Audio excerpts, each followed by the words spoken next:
Jai Hind everyone. This is Pallavi and a warm welcome to all of you on this YouTube channel. Friends, आज के इस session में हम सभी गुप्त साम्राज्य को देखेंगे। ओके, हम सभी यह समझने का प्रयास करेंगे कि गुप्त साम्राज्य जब चल रहा था कुषाण वंश के बाद, आप जानते हैं कि कुषाण वंश जो है वो एक विदेशी वंश था और कुजूल कन्फ्यूशियस द्वारा कुषाण वंश की जो स्थापना है वह बिहार में की गई थी, मगध के क्षेत्र में की गई थी। और उसके एक प्रतापी और योग्य राजा शासक हुए थे जिनका नाम था कनिष्क, जिन्होंने चौथी बौद्ध संगति भी करवाई थी कुंडलवन कश्मीर में। ओके, तो इस तरीके के जो नॉलेज हैं वो आपको पीछे के लास्ट वीडियोज में मिल गई हैं। आज के इस सेशन में हम सभी गुप्त साम्राज्य में आप यह देखेंगे कि श्रीगुप्त के द्वारा लगभग 320 ईस्वी में, मतलब चौथी सदी के आसपास इस वंश की स्थापना हुई थी। और श्रीगुप्त जो थे ना वो कुषाणों के सामंत थे। और आप देख रहे हैं प्राचीन बिहार के इतिहास को समझने के क्रम में कि जो भी पीछे के वंश हैं, जैसे हर्यक वंश हैं, तो अगर किसी को राजा बनना है, जैसे बिंबिसार हर्यक वंश के संस्थापक है, तो यदि राजा बनना है अजातशत्रु को तो अपने पिता की हत्या करता है, उसे तो खैर पितृहंता वंश कहते हैं। जैसे शिशुनाग वंश की स्थापना शिशुनाग द्वारा की गई थी और शिशुनाग जो थे पहले से उन्हीं के दरबार में सेनापति थे। तो इस तरीके से क्या है, जो अगला वंश आ रहा है वो किसी न किसी वंश को खत्म करके आ रहा है, और जो इस वंश की स्थापना कर रहे हैं वो पिछले वंश में कुछ ना कुछ थे। तो इसी तरीके से आप इसमें यह देखेंगे कि कुषाण वंश के जो सामंत थे वो थे श्रीगुप्त, और श्रीगुप्त ने ही 320 ईस्वी में गुप्त साम्राज्य का गुप्त वंश की स्थापना की थी। गुप्त वंश में श्रीगुप्त के बाद हम सभी चंद्रगुप्त प्रथम को देखेंगे, एंड देन समुद्रगुप्त, चंद्रगुप्त द्वितीय, क्योंकि ये सभी प्रतापी राजा हुए हैं, अच्छे राजा हुए हैं। इसीलिए गुप्त वंश को हम गुप्त वंश ना कह करके यदि गुप्त साम्राज्य कहें तो वह ज़्यादा बेहतर होगा। ओके, आज मेरी तबीयत थोड़ी स्वस्थ नहीं है तो आप इस चीज़ को मैनेज कीजिएगा।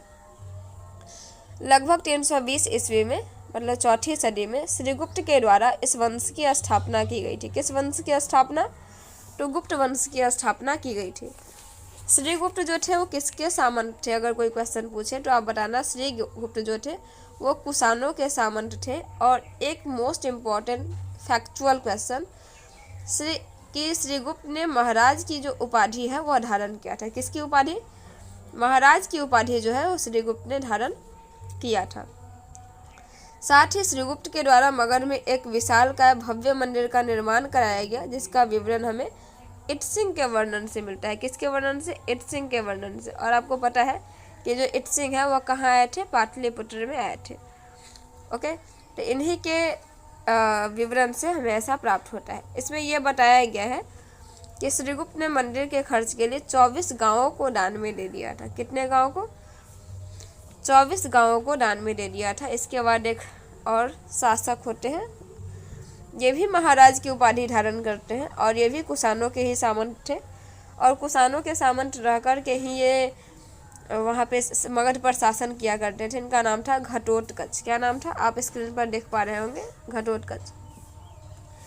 यही इनके बारे में लिखा हुआ है कि घटोत्कच ये भी कुषाणों के सामंत रहकर मगध में शासन किए और इसने भी महाराज की उपाधि जो है धारण की थी। इससे पहले श्रीगुप्त जो थे वो भी महाराज की उपाधि धारण किए थे। इसके बाद जो चंद्रगुप्त प्रथम आएंगे वो महाराजा की उपाधि धारण न करके महाराजा धीराज की उपाधि धारण करेंगे। ओके, उनके बारे में भी हम देखेंगे। घटोत्कच और श्रीगुप्त ने महाराजा की उपाधि धारण की थी गुप्त साम्राज्य से, जबकि जो चंद्रगुप्त प्रथम थे उन्होंने महाराजा धीराज की उपाधि धारण करा था। ओके, इसमें आप जब चंद्रगुप्त प्रथम को पढ़ेंगे तो आप यह समझेंगे कि गुप्त साम्राज्य का एक प्रतापी शासक थे जिनका नाम था चंद्रगुप्त प्रथम, और इन्होंने महाराजा धीराज की उपाधि धारण की थी। चंद्रगुप्त प्रथम ने अपनी जो विवाह है वह लिच्छवी के राजकुमारी के साथ करा था जिनका नाम था कुमार देवी। क्या नाम था? कुमार देवी के साथ चंद्रगुप्त प्रथम ने राजकुमारी कुमार देवी के साथ विवाह किया हरि सेन के द्वारा लिखित एक पुस्तक है जिसका नाम है प्रयाग प्रशस्ति। ओके, हरि सेन के द्वारा लिखी गई पुस्तक प्रयाग प्रशस्ति में चंद्रगुप्त प्रथम के विषय में विशेष जानकारी प्राप्त होती है। ओके, साथ ही आप यह भी देखेंगे कि 319 ईस्वी में, कब 319 ईस्वी में चंद्रगुप्त प्रथम ने एक संवत चलाया जिसे गुप्त संवत कहते हैं। अब कोई क्वेश्चन पूछे कि गुप्त संवत कब चलाया गया था और किसके द्वारा चलाया गया था, तो आप याद रखें जो गुप्त संवत है वो चंद्रगुप्त प्रथम के द्वारा चलाया गया था और 319 ईस्वी में। कब? 319 ईस्वी में। चंद्रगुप्त प्रथम को कुमार देवी से विवाह के बाद वैशाली का राज्य प्राप्त हुआ था। आप जानते हैं कि पहले के जो राजा थे वो अपने साम्राज्य विस्तार को लेकर के भी शादी किया करते थे और इसीलिए उन्हें ढेर सारी पत्नियां, मतलब बहु पत्नी प्रथा वहाँ था। एक राजा एक या एक से अधिक, मैंने बहुत सारे 3, 4, 5 भी शादी कर लिया करते थे ताकि उनका जो साम्राज्य है वो चले। और इसी में आप हर्यक वंश में देखे भी होंगे कि जो बिंबिसार थे उन्होंने 3 शादियाँ करी थी अपने साम्राज्य विस्तार के लिए, क्योंकि उन्होंने युद्ध नीति के साथ साथ विवाह नीति को भी अपनाया था और विवाह नीति में उन्होंने 3 शादियाँ करी थी। ओके, तो चंद्रगुप्त प्रथम को कुमार देवी से विवाह के बाद कौन सा प्रांत मिला था, तो वैशाली का प्रांत मिला था। आप इसको ध्यान में रखेंगे। ओके, नेक्स्ट, चंद्रगुप्त प्रथम गुप्त वंश का पहला शासक है जिन्होंने सोने का सिक्का चलाया था।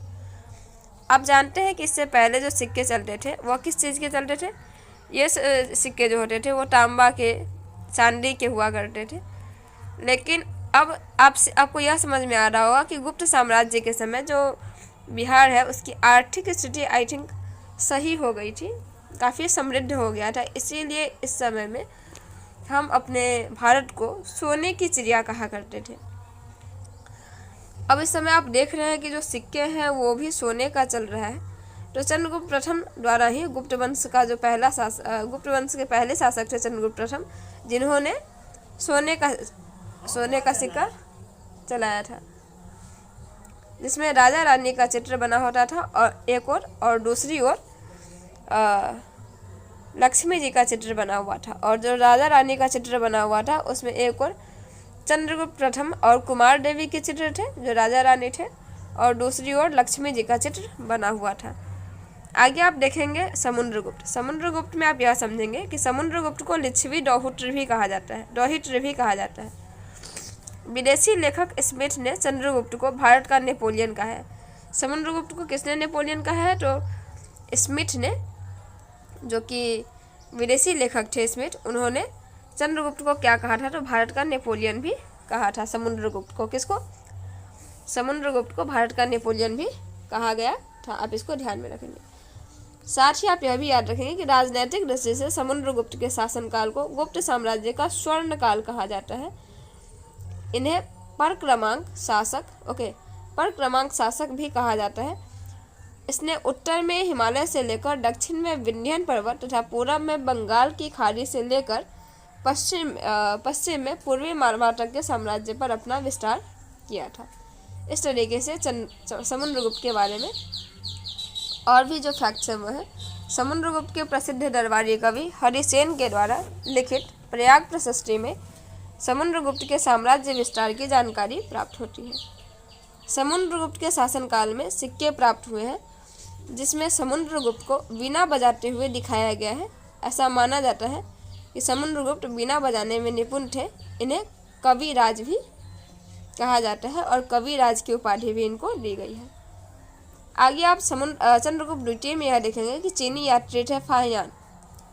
उन्होंने चंद्रगुप्त द्वितीय के बारे में ऐसा लिखा है कि चंद्रगुप्त द्वितीय के शासनकाल में भारत जब वो आए थे, कौन आए थे? फाहियान आए थे। किसके शासनकाल में? चंद्रगुप्त द्वितीय के शासनकाल में। तो उन्होंने बताया ऐसा कि जो इनका जो महल है राजप्रसाद, उसका जब भ्रमण किया तो उन्होंने कहा कि यह मानव के द्वारा नहीं बनाया गया है, यह देवताओं के द्वारा बनाया गया है। मतलब मानव निर्मित नहीं होकर के बल्कि देव निर्मित है, ऐसा प्रतीत होता है। कौन? तो यह राजप्रसाद, मतलब जो चंद्रगुप्त द्वितीय का जो महल है राजप्रसाद, वह कैसा लगता है? तो वह मानव निर्मित न होकर के देव निर्मित प्रतीत होता है। चंद्रगुप्त द्वितीय के शासनकाल के प्रसिद्ध विद्वान थे जिनका नाम था कालिदास। आई थिंक इनके बारे में मैं आपको पहले भी बताई हूँ कि इन्होंने मालविका अग्निमित्रम की रचना की थी। ओके, अग्निमित्र कौन थे? आप कमेंट बॉक्स में इस सवाल का जवाब देंगे, क्योंकि पहले के सेशन में मैंने इनके बारे में बता रखा है। आप इस क्वेश्चन का आंसर, यदि इस सेशन के लास्ट तक आप हमारे साथ जुड़े हुए हैं तो आप इस क्वेश्चन का आंसर ज़रूर देंगे कि अग्निमित्र कौन थे। ओके, चलिए आज के सेशन में इतना ही। हम फिर मिलते हैं अगले सेशन में। तब तक आप सभी अपना ध्यान रखेंगे।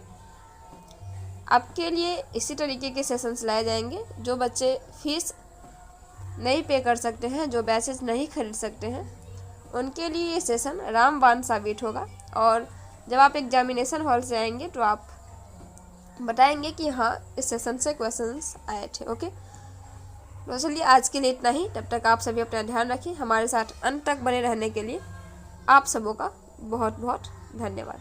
Thank you so much for watching this video till and thank you very much. Okay.